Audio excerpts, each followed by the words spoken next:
আলাইকুম প্রিয় শিক্ষার্থীরা, কেমন আছো তোমরা সবাই? আশা করি সবাই ভালো আছো। রসায়নের পক্ষ থেকে আমি নাদিম মাহমুদ তোমাদের সবাইকে স্বাগতম।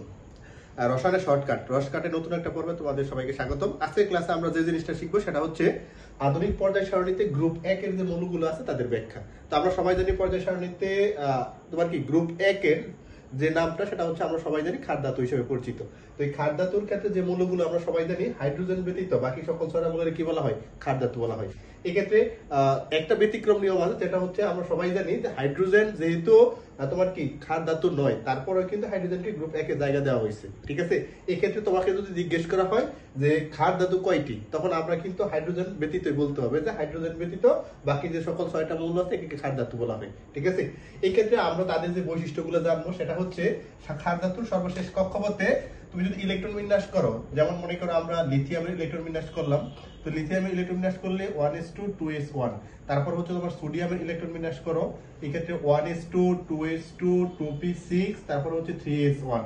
যদি পটাশিয়ামের ইলেকট্রন বিন্যাসটা আমরা করি, এই ক্ষেত্রে তোমার দেখবা 1s2 2s2 2p6, তারপর হচ্ছে 3s2 3p6 4s1। এই ক্ষেত্রে একটা জিনিস ভালো করে খেয়াল করে দেখবা, পর্যায় সারণীতে গ্রুপ 1 এর যে মৌলগুলো আছে এদের সর্ববহিষ্ঠ কক্ষপথে কিন্তু ইলেকট্রন তোমার কয়টা করে আছে? একটা করে আছে। তো এই ক্ষেত্রে আমরা বলতে পারি যে পর্যায় সারণীর গ্রুপ 1 এর যে মৌলগুলো আছে এরা সাধারণত বন্ধন গঠনের ক্ষেত্রে একটা করে ইলেকট্রন ত্যাগ করে। যেমন তুমি লিথিয়ামের ক্ষেত্রে দেখো, লিথিয়াম তার সর্ববহিষ্ঠ কক্ষপথ থেকে একটা ইলেকট্রন ত্যাগ করে লিথিয়াম প্লাস আয়ন অর্থাৎ ক্যাটায়ন তৈরি করে। সোডিয়াম তার সর্ববহিষ্ঠ কক্ষপথ থেকে একটা ইলেকট্রন ত্যাগ করে, ঠিক আছে, সোডিয়াম প্লাস আয়ন গঠন করে। তার পটাশিয়াম দেখো তার সর্ববহিষ্ঠ কক্ষপথ থেকে একটা ইলেকট্রন দান করে পটাশিয়াম প্লাস আয়ন গঠন করে। এখন কথা হচ্ছে আমরা সাধারণত জানি পরমাণুগুলো কয়টা ইলেকট্রন ত্যাগ করে এটা নির্ভর করবে, অর্থাৎ যে কয়টা ইলেকট্রন ত্যাগ করলে তার সর্ববহিষ্ঠ কক্ষপথে অষ্টক পূর্ণ হয়। ঠিক আছে, এই ক্ষেত্রে ভালো করে খেয়াল করে দেখো, সোডিয়াম তার সর্ববহিষ্ঠ কক্ষপথ থেকে একটা ইলেকট্রন দান করলে সে তার কিন্তু অষ্টক পূর্ণ হচ্ছে। ঠিক আছে, এই ক্ষেত্রে পটাশিয়ামের অষ্টক পূর্ণ হচ্ছে। আমরা স্বাভাবিকভাবে বলতে পারি যে পর্যায় সারণীর গ্রুপ 1 এর যে মৌলগুলো আছে এরা সর্ববহিষ্ঠ কক্ষপথ থেকে একটা ইলেকট্রন দান করে ক্যাটায়ন গঠন করে। ঠিক আছে, এই ক্ষেত্রে সাধারণত তাদের যোজনী ধরা হয় 1। আমরা সাধারণত জানি কোন একটা পরমাণু অর্থাৎ কোন একটি ধাতু যে কোটি ইলেকট্রন দান করে বন্ধন গঠনে অংশগ্রহণ করে ওইটাই তার কি যোজনী হিসাবে কাউন্ট হয়। তাহলে এই ক্ষেত্রে পর্যায় সারণীতে গ্রুপ 1 এর সবগুলো মৌলই যেহেতু তাদের সর্ববহিষ্ঠ কক্ষপথ থেকে একটি ইলেকট্রন দান করে, তাই তাদের সর্বশেষ কক্ষপথে যেহেতু তোমার লিথিয়াম প্লাস এবং sodium plus potassium plus ion cation তৈরি করে, তাই সবার ক্ষেত্রে তাদের যোজনী হবে 1।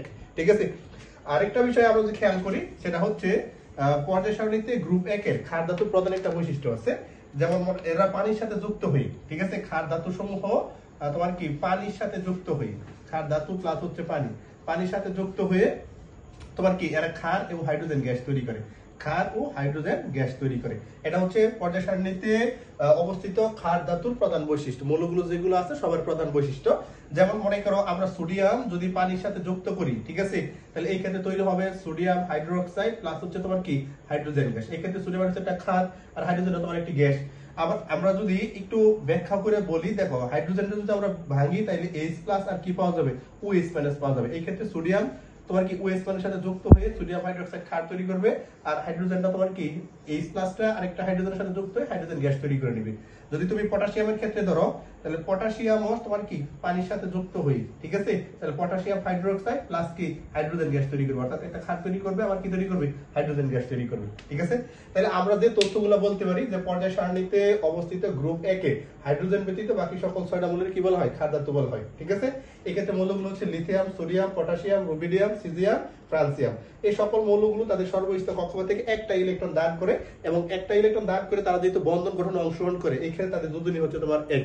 আর যদি আমরা জারণ মানের কথা বলি তাহলে জারণ মান হবে তোমার কি প্লাসের 1, যোজনী হচ্ছে শুধুমাত্র 1 আর জারণ মান হবে তোমার কত? প্লাসের 1।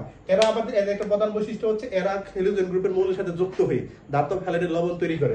যেমন মনে করো সোডিয়াম ক্লোরিনের সাথে যুক্ত হয়ে সোডিয়াম ক্লোরাইড, তারপর হচ্ছে পটাশিয়াম ক্লোরিনের সাথে যুক্ত হয়ে পটাশিয়াম ক্লোরাইড, তারপর হচ্ছে তোমার কি রুবিডিয়াম, সিজিয়াম, ফ্রান্সিয়াম, তারা ক্রমান্বয়ে তোমার কি একই রকম বৈশিষ্ট্য প্রকাশ করবে। তারপর লিথিয়াম আছে, লিথিয়াম ক্লোরিনের সাথে যুক্ত লিথিয়াম ক্লোরাইড। এই ক্ষেত্রে হাইড্রোজেন কিন্তু স্বাভাবিকভাবেই তোমার কি ক্ষার ধাতুর গ্রুপে জায়গা দেওয়া হলে কিন্তু হাইড্রোজেন কিন্তু সাধারণত ধাতু না, হাইড্রোজেন কিন্তু একটা কি অধাতু, এটা আমরা সবাই জানি। এই ক্ষেত্রে আমরা স্বাভাবিকভাবে বলতে পারি যে ক্ষার ধাতুগুলো সাধারণত হ্যালোজেন গ্রুপের সাথে যুক্ত হয়ে ধাতব হ্যালাইডে কি তৈরি করে? লবণ তৈরি করে। এবং এদের প্রধান যে বৈশিষ্ট্যটা সেটা হচ্ছে ক্ষার ধাতু সমূহ পানির সাথে যুক্ত হয়ে ক্ষার এবং হাইড্রোজেন গ্যাস তৈরি করে। তাহলে আমরা সাধারণত যে তথ্যগুলো জানলাম সবগুলাই কিন্তু আমাদের খ নম্বর প্রশ্ন এবং এমসিকিউর জন্য খুবই গুরুত্বপূর্ণ। তথ্যগুলো আমরা যত সময় পারি ক্লাসটা করার সময় খাতার মধ্যে অবশ্যই তথ্যগুলো লিখে রাখবো, যাতে পরবর্তীতে আমাদের এই তথ্যগুলো কাজে লাগে। তো সবাইকে আশা করি ক্লাসগুলো খুবই উপকৃত হবে তোমাদের।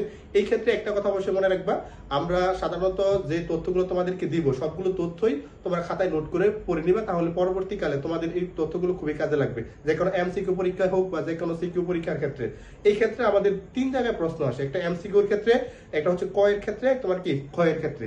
তো এরকম মজার মজার ক্লাস প্রতিনিয়ত রসায়নগরের পক্ষ থেকে আসতে থাকবে। তো সবাই রসায়নগরের সাথে যুক্ত হয়ে যাও এবং বন্ধু বান্ধবকে রসায়নগরের সাথে সংযুক্ত করে নাও। সবাই ভালো থাকবে, সুস্থ থাকবে। আসসালামু আলাইকুম ওয়া রাহমাতুল্লাহি ওয়া বারাকাতুহু।